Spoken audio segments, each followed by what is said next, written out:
आटे का जो दिया बनाते हो घर के अंदर, कभी आपने पूजन करते हो कि आटे के दिया बनाओगे, अभी आप बैकुंठ कहते हैं कार्तिक पूर्णिमा के दिन विसर्जन करने जाओगे, घाट पर लगाने जाओगे आटे का दिया, तो आटे का जो दिया लगाते हैं इसकी बाती हमेशा याद रखो कि अगर 4 दिए लगा रहे हो तो चारों दिशा में बाती होना चाहिए उसकी, मतलब बाती एक ही रखो पर 4 दिए को 4 दिशा की ओर निर्मित कर रख दीजिए। उसका मुख्य उदाहरण, आटे के दिए में कभी भी चोंच नहीं बनाना चाहिए, अर्थात बत्ती रखने की जो चोंच होती है आटे के दिए में कभी नहीं बनाना, बिल्कुल गोल बनाना चाहिए और उसको फिर विसर्जन की ओर आप लेकर जाओ या देवता की ओर लगाओ, जहां लगाना है, पर उसमें चोंच नहीं होना चाहिए। जिस आटे के दिए में चोंच बन जाती है उसको बलि का भाग ग्रहण करने वाले देव उसको प्राप्त कर लेते हैं, तो उसका पुण्य हमारे खाते में नहीं आता। इसलिए आटे का दिया जब भी लगाए संपूर्ण गोल,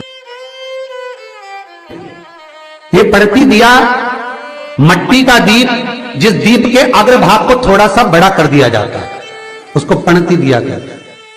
ये पणती दिया जब भी भगवान के सामने लगाया जाता है तो इस दिए को सम्मुख में जब रखा जाता है तो दिए का जो लोकी मुख होता है वो अपनी ओर होना चाहिए।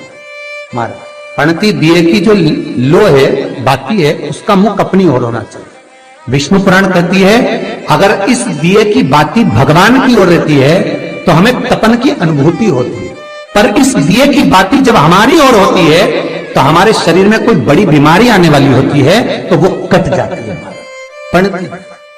यहां तक शास्त्र कहता है कि घर में अगर किसी को बहुत तेज बुखार आ गया है, बहुत तेज बुखार, और बच्चा उस बुखार में तप रहा है, बहुत तप रहा है, महाराज तुम जिस दिए में भगवान की आरती उतारते हो, जिस दिए से तुम भगवान की पूजन करते हो, उस दिए की बत्ती को नीचे डाल दीजिए और उस दिए को पानी की बाल्टी में धो दीजिए। कौन सी बाल्टी में? जिस बाल्टी के पानी से आप बच्चे को स्नान करा सको। महाराज केवल भगवान पर से ले जाकर, पास में से ले जाकर उस बाल्टी में थोड़ी देर डाल दो और उस बाल्टी के पानी से उस बच्चे को स्नान करा दीजिए।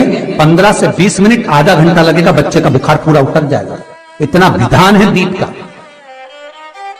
दिया कोई साधारण नहीं होता, दीप कोई साधारण नहीं होता। और कई लोग तो ऐसे हैं, उनका आज तक हनुमान चालीसा पढ़ना नहीं है, आज तक कोई चालीसा, चाहे गायत्री चालीसा हो, लक्ष्मी चालीसा हो, शिव चालीसा हो, पढ़ना ही नहीं आती। बस बैठ गए भगवान के सामने और पढ़ लिया आसन लगा के। नहीं नहीं नहीं, चालीसा पढ़ने का भी एक नियम है। अगर कोई लक्ष्य लेकर पढ़ रहे हो तो उसका एक नियम है। पूरी जिंदगी पढ़ते रहोगे तो भगवान की प्राप्ति नहीं है, पर लक्ष्य लेकर अगर पढ़ा है आसन से, जिस भगवान की चालीसा पढ़ रहे हो उसकी मूर्ति या उसका फोटो आपके सामने होना चाहिए। एक घी का दिया, अगर हनुमान चालीसा पढ़ रहे हो तो या तो घी का दिया जलाओ, वो भी गाय के घी का हो, भैंस के घी का मत जलाना। हनुमान जी कभी प्रकट नहीं होंगे भैंस के घी से। घी का दिया लगाइए अगर चालीसा का पाठ कर रहे हो हनुमान जी का। और बहुत ज्यादा संकट है, बहुत ज्यादा परेशानी है तो हनुमान चालीसा का पाठ करो तो तिल्ली के तेल का दिया लगाओ। काली तिल के तेल का दिया, तिल का तेल का दिया हनुमान जी के सामने आसन बिछाकर।